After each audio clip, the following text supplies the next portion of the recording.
Good evening. You're watching the News at 6 with me, Ishan Russell. The News at 6 is all about the day's biggest developing stories, and we'll be filling in on them over the next half hour. But first, the headlines that we're tracking right now. Extent of loan default by big individuals and corporates mind-boggling, says the Supreme Court. Favors publicizing amount of outstanding loans given to individuals and entities.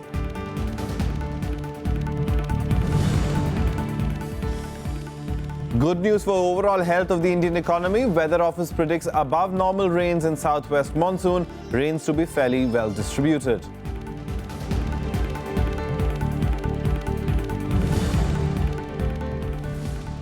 Kerala High Court bans noisy fireworks in all places of worship between sunset and sunrise. Pulls up police for negligence during fire tragedy at the Kollam temple.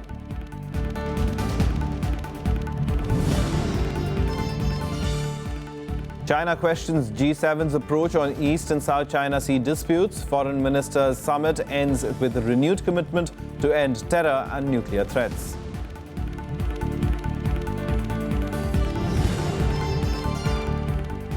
And in the Aslan Shah hockey tournament, India thrashed Pakistan 5-1 to stay in the hunt for the bronze medal. Driven in again by Manfred, but no tap goal.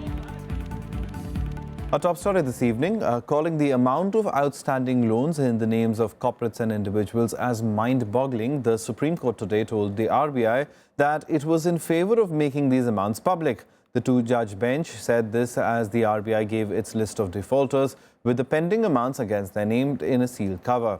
The RBI, however, opposed it, quoting the confidentiality clause.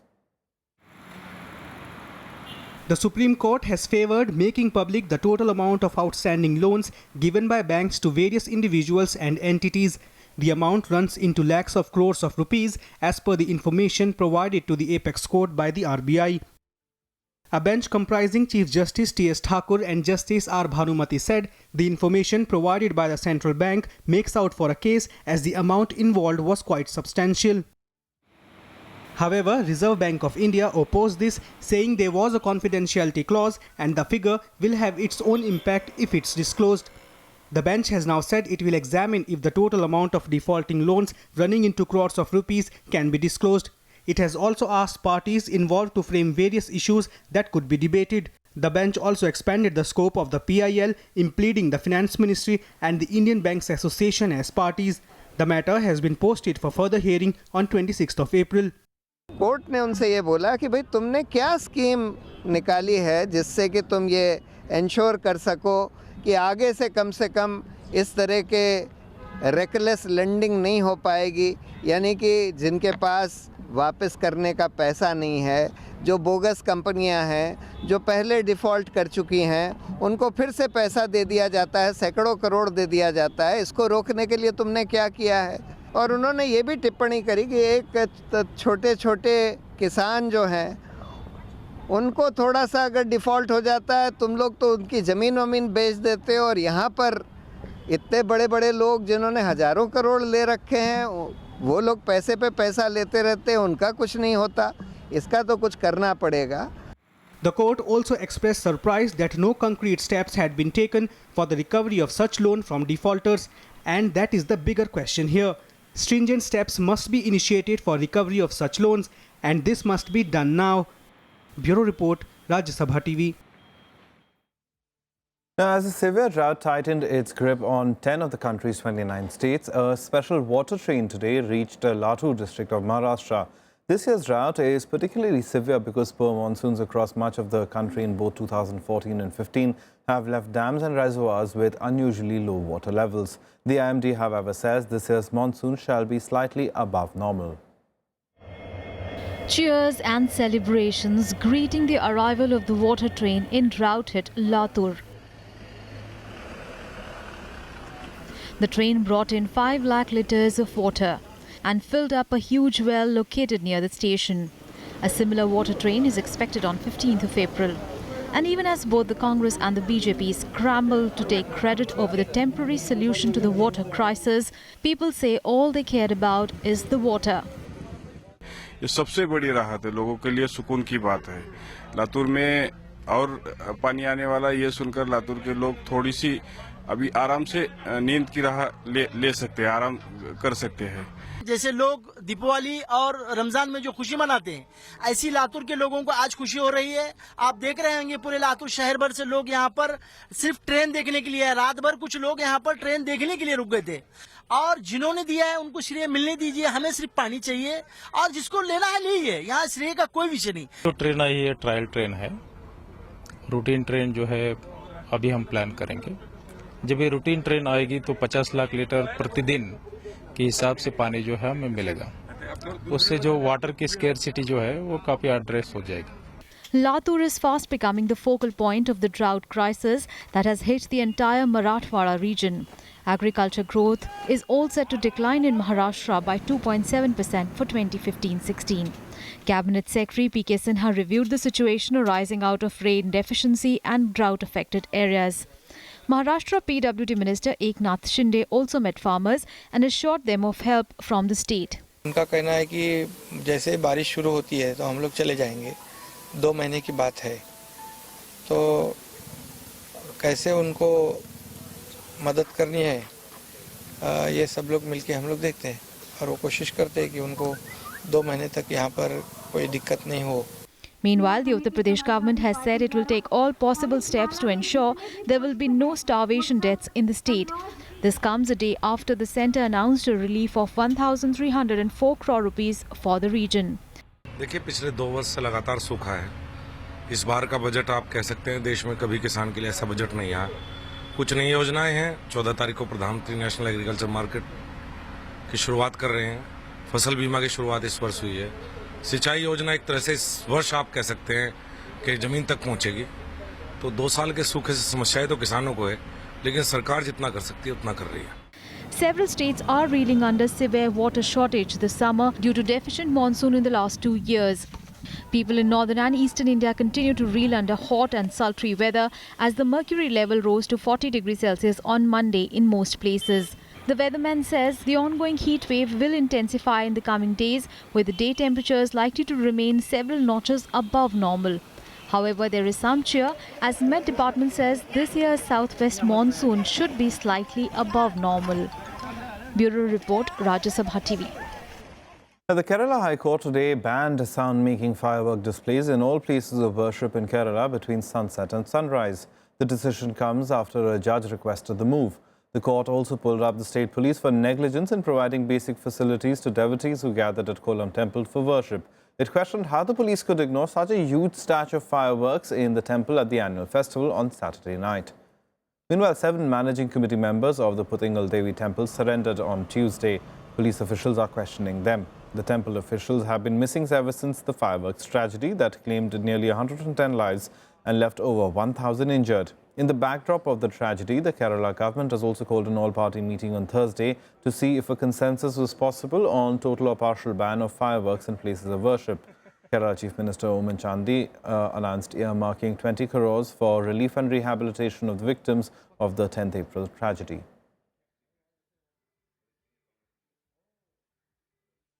Now, Prime Minister Narendra Modi today hosted lunch for Prince William and Kate Middleton, who are on a visit to India.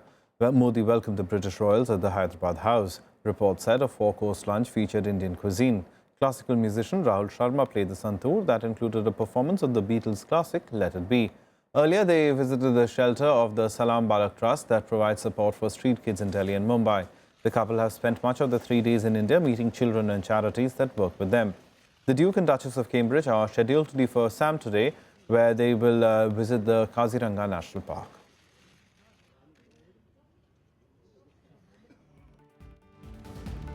Some more news from around the country now nationwide. Congress Vice President Rahul Gandhi trained his guns on Prime Minister Narendra Modi over his pet Swachh Bharat campaign during a visit to the Deonar garbage dumping ground in Mumbai on Tuesday. Demanding that garbage ground be shut, Congress Vice President alleged a lack of strategy and vision in carrying out cleanliness drives.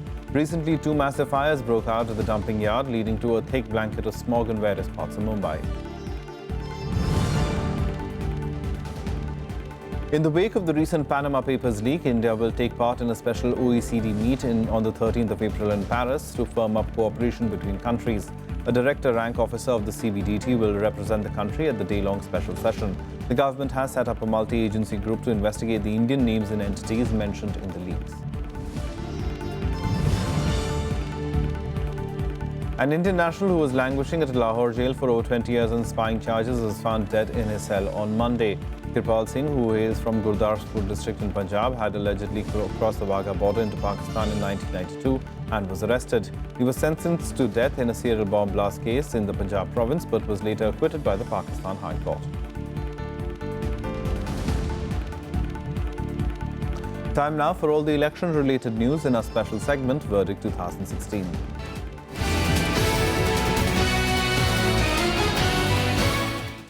The BJP today asked the Election Commission to ensure free and fair polls in the coming phases in West Bengal Assembly polls. However, they also claimed that similar requests earlier have not been addressed. A delegation of the BJP comprising Union Minister Prakash Javadekar, Party General Secretary Bhupendra Yadav, Secretary Siddharth Nath Singh and Om Pathak submitted a memorandum to EC. They said most of the observers are neither visible nor available and are completely incommunicado. They maintained that the party had requested for flag marches and patrolling in sensitive and extra-sensitive constituencies, but this has not been conducted despite assurances by the Commission.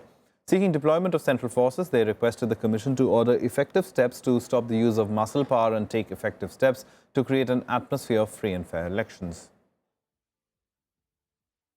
Observer और micro observer ज्यादा visible रहे, central force ज्यादा visible रहे और जहां गुंडागर्दी का निशाना बनाते हैं उम्मीदवारों को भी या हमारे पोलिंग एजेंट्स को भी, तो वहां उसके लिए भी सख्त कार्रवाई करने के लिए निर्देश और बहुत सारे नए निर्देश आज दे देंगे ताकि आने वाले 5 फेज में एक फ्री एंड फेयर चुनाव हो. यही आज हमारा मुद्दा था. The CPIM is contesting against the Congress in Kerala, but in West Bengal, it is fighting the elections with the support of the Congress. In an interview to Rajya Sabha TV, CPM General Secretary Sitaram Yechuri answered questions on how his party is tackling the contradiction. हमारे साथ बात करने के लिए हैं CPM महासचिव सीताराम येचुरी जी. Sir, बड़ी दुविधा में है सीपीएम. एक जहां आप कांग्रेस के खिलाफ चुनाव लड़ रहे हैं केरला में, वहीं बंगाल में आप एक टैसिट अंडरस्टैंडिंग के साथ चुनाव लड़ रहे हैं, इस तरह की बात आ रही है. कोई दुविधा नहीं है. देखिए, ये हर स्टेट के अंदर क्या है वहाँ की ठोस परिस्थितियां, उस हिसाब से हमने तय किया कि हमारी चुनावी रणनीति क्या होगी. ना कोई फ्रंट है, ना कोई अलायंस है, ना कोई अंडरस्टैंडिंग है कांग्रेस या बाकी पार्टियों के साथ. जनता दल यू है, वहाँ पे रजद है, वहाँ पर आपकी नेशनलिस्ट कांग्रेस पार्टी है, वहाँ पे जनता दल सेक्युलर है. वो सब भी अब मिलकर चुनाव लड़ रहे हैं हमारे साथ. जी. तो मकसद ये है कि तृणमूल सरकार हटाओ, बंगाल बचाओ. आसाम का भी चुनाव है. आसाम का सीपीएम के साथ बड़ा पुराना संबंध रहा है. कई कार्यकर्ताओं ने वहां पे बलिदान दिया है. और उसके बाद तमिलनाडु में भी हम लोग एक नए फ्रंट के साथ आप लोग अब आए हैं, एमडीएमके डीएमडीके के साथ नया फ्रंट बनाया. तो वहां पर क्या उम्मीदें हैं सीपीएम को इस बार से? नहीं, अच्छी उम्मीदें हैं. तमिलनाडु में तो अब देखिएगा कि ये पीपल्स वेलफेयर फ्रंट जो बना, पहले 4 पार्टियों का, अब कैप्टन भी हमारे साथ जुड़े हैं. जी. तो इसके साथ एक विकल्प के रूप में अब उभर रहा है तमिलनाडु की राजनीति में. ये द्रविडियन पार्टी से मुक्त एक राजनीतिक विकल्प की जरूरत है और वो विकल्प इस बार खड़ा हुआ है. हम समझते हैं कि तमिलनाडु की जनता से उसको स्वीकृति निश्चित रूप से बड़े पैमाने पर मिलेगी. तृणमूल के बाद सीपीएम, ये बात कहना. तृणमूल तो पहली बार तो आई, तो इसके बाद क्या सीपीएम माने? इसके बाद सीपीएम लोग इसलिए चाह रहे हैं कि तृणमूल हारे और निश्चित रूप से सीपीएम का ही मतलब सरकार बन सकती है अगर तृणमूल हारेगी. लेकिन तृणमूल को हराने की बात क्यों आ रही है? पिछले ही चुनाव में बड़े पैमाने पर तृणमूल की जीत हुई, तो वह परिवर्तन दिया और देखा परिवर्तन क्या है. अब उससे अब मुक्ति चाहते हैं, तो उस तरीके से चल रही. लेकिन बंगाल में हम नहीं समझते हैं कि वो इस तरीके की पिंग पोंग बैटल होगी. तो आपको लगता है इस बार प्रदर्शन सीपीएम का सारे स्टेट्स में अच्छा रहेगा? हम कह रहे हैं पिछले के मुकाबले में अच्छा रहेगा। सीताराम येचुरी का मानना है कि इस बार सीपीएम का प्रदर्शन जिन जिन स्टेट्स में चुनाव लड़ रहे हैं वहां पर बेहतर होने वाला है और इस बार जब इनकी सरकार बनेगी तो एक नई एजेंडा और एक नई दिशा के साथ जनता का भला करने की कोशिश करेगी। तमिलनाडु चेन्नई से कैमरामैन चेतन के साथ Ravindra Singh Sheoran, Rajya Sabha TV.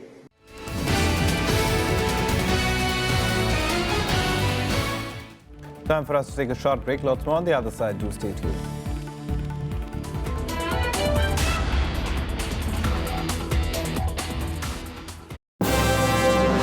Hello, I am Ishan Russell. I'm Tracy Shilchi and you're watching News Tonight.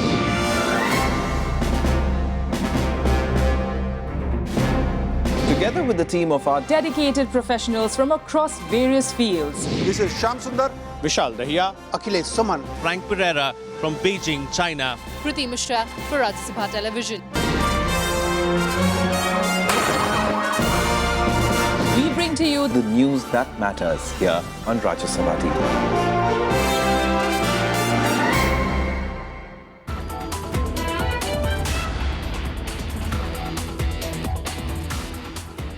Welcome back. You're watching the news at 6. Now, India and the United States have agreed in principle to a logistics exchange agreement that will enable both militaries to use each other's assets and bases for repair and replenishment of supplies. Defense Minister Manohar Parrikar and visiting US Defense Secretary Ashton Carter, however, made it clear that the agreement does not entail deployment of American troops on Indian soil.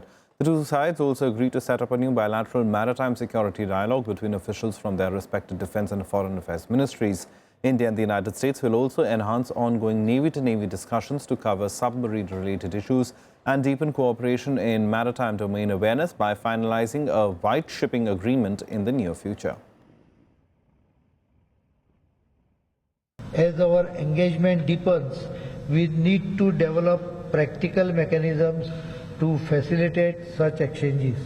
In this context, Secretary Carter and I have agreed in principle to conclude a logistic exchange memorandum of agreement in the coming months. The U.S.-India relationship is destined to be one of the defining partnerships of the 21st century.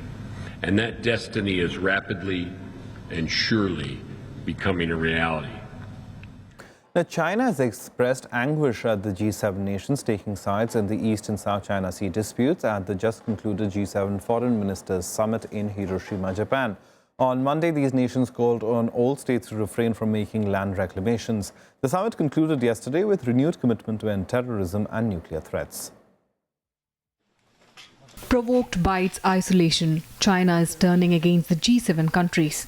On Tuesday, the Chinese foreign minister told them that they need to seek truth instead of issuing provocative statements on the East and South China Sea disputes. Earlier on Monday, G7 foreign ministers issued a statement claiming they will oppose intimidating, coercive or provocative unilateral actions that could alter status quo and increase tensions in the South China Sea. The group also called on countries to observe international maritime laws in an apparent reference to China's territorial dispute with the Philippines. 那么我也想说呢，7国集团，如果还是想继续在国际社会发挥重要作用呢，那就应该本着一个实事求是的态度。 The G7 nations, US, Britain, Canada, France, Germany, Italy and Japan adopted a joint communique, the Hiroshima Declaration, on Monday. They called for renewed efforts to end nuclear threats in the wake of recent nuclear provocations by North Korea. Every single one of us in public life carries, in fact, every person in position of responsibility carries, to work for peace, to continue the efforts that President Obama and other leaders came together to talk about in Washington a few days at the Nuclear Security Summit.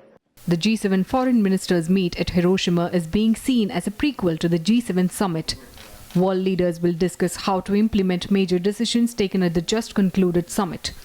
Bureau Report, Rajyasabha TV. Now, Brazil's President Dilma Rousseff, the first woman president of the country, is facing impeachment charges. Member of a congressional committee voted on Monday to proceed with a motion to remove the Workers' Party leader from office by putting up government accounts before the 2014 elections. Rousseff has denied any wrongdoing and called the proceedings against her tantamount to a coup. Huge setback to Brazilian President Dilma Rousseff. A committee in Brazil's lower house of Congress voted on Monday in favor of impeaching Rousseff for allegedly manipulating public finances. The 65-member congressional committee voted 38 to 27 to recommend impeachment following reports that the president manipulated government accounts to hide a growing deficit and boost her re-election prospects in 2014. Opposition lawmakers say Rousseff's impeachment will set an example in the country's history of having acted against one of the biggest corruption scandals centered on state-run oil company, the Petrobras. Nós esperamos que o impeachment seja uma presença importante na vida da sociedade brasileira e a gente possa ter mudanças. E essa mudança a gente realmente olha para o futuro com uma luz no fim do túnel, porque essa presidência, se ela se mantiver no poder, não terá condições de governar. A tragédia da má gestão que nós estamos vivendo no país hoje. The government, on the other hand, is focused on convincing lawmakers to vote against impeachment or abstain in the full House vote. The ruling party called it a coup against their democratically elected president. Não há crime de responsabilidade, mas tenta dar uma aura jurídica ao golpe constitucional que tentam praticar. The issue has deeply divided Brazil. Supporters as well as opponents of the embattled left-leaning president gathered in the Brazilian capital on Monday. Bracing for clashes, the police tightened security. All eyes will now be on a full vote in the lower house on Sunday. Rousseff's opponents need 342 votes or 2/3 of the House to approve impeachment and send the process to the next stage in the upper chamber. If a simple majority of senators then votes in favor of impeachment, Rousseff would be suspended from office. Bureau Report, Rajya Sabha TV. Some more international news stories now in Global Buzz. The Afghan Taliban today announced the start of their yearly spring offensive, Operation Omari. In a statement, the Taliban militants called upon Afghan civil and military servicemen to join the ousted regime of Islamic Emirate of Afghanistan. Meanwhile, on Monday, 12 people were killed and dozens were injured when a Taliban suicide bomber attacked a bus carrying Afghan army recruits near Jalalabad.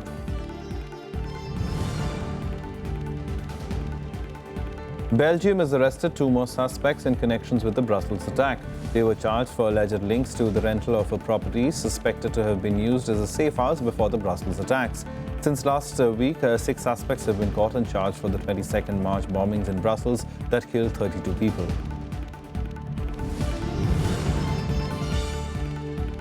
The UN's Child Agency has revealed a huge rise in Boko Haram's use of child suicide bombers over the last year. According to the World Peace Body, 1 in 5 suicide attacks are carried out by children in Cameroon, Nigeria and Chad.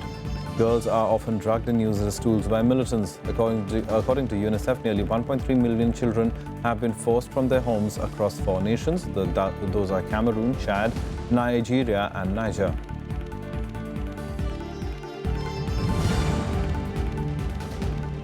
Ahead of US President Barack Obama's visit to Saudi Arabia, the State Department has issued a travel warning for its citizens. The State Department has urged them to carefully consider the risks of traveling to Saudi Arabia. It said both Al-Qaeda and IS are planning attacks in Saudi Arabia. Obama is scheduled to participate in a summit of the 6-nation Gulf Cooperation Council on the 21st of April in Saudi Arabia. Time for some sports now, and India defeated our rivals Pakistan 5-1 in the classification round of the Sultan Azlan Shah Cup in Malaysia today. India headed with a great start as Manpreet Singh scored the first goal for the team in the 4th minute. Pakistan's captain Mohammad Irfan restored parity after he scored a penalty corner in the 7th minute. Later, SV Sunil scored on a deflected shot in the 10th minute to take the lead to 2-1. The second quarter remained goalless. India earned their 3rd goal through Sunil's deflected shot, followed by Talwinder, who got his 2nd goal of the tournament to make it 4-1 for India. Rupinder Pal making it 5-1 in the last quarter. With this win, India climbs to 2nd spot behind world champions Australia, who are leading the standings with a maximum 9 points from 3 consecutive victories. Manpreet shoots and Manpreet scores! First blood to India, and Manpreet, who had to go home for his father's funeral, is back and celebrates with a goal. Not the ideal. Time now for all the other sporting action in Sports Beat. The BCCI today informed the Bombay High Court that only treated sewage water will be used to prepare the venues for cricket matches for the domestic IPL tournament. It further argued that the pitches would die naturally if not watered adequately daily. The cricket body's move is aimed at ensuring that water is not wasted in drought-hit Maharashtra. Former FIFA Vice President Alfredo Hoyt has pleaded guilty to 4 conspiracy counts linked to a bribery scandal in football's governing body. New York prosecutors said Hoyt took bribes worth hundreds of thousands of dollars linked to the sale of marketing rights to tournaments in Latin America. Each count could lead up to 20 years in jail.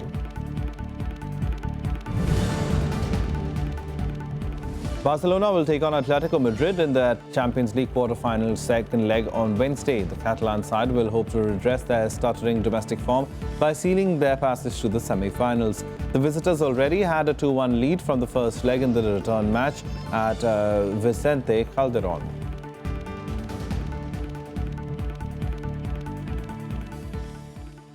Well, that's a wrap on this bulletin, but as we go, we'll leave you with this. President Pranab Mukherjee presented the Padma Awards to 56 distinguished personalities from various fields at a ceremony in Rashtrapati Bhavan today. Superstar Rajnikant, classical singer Girija Devi, journalist and filmmaker Ramoji Rao, oncologist Dr. V. Shanta, and scientist Dr. Vasudev Kalunte Atre were honored with the Padma Vibhushan. We'll leave you with these images.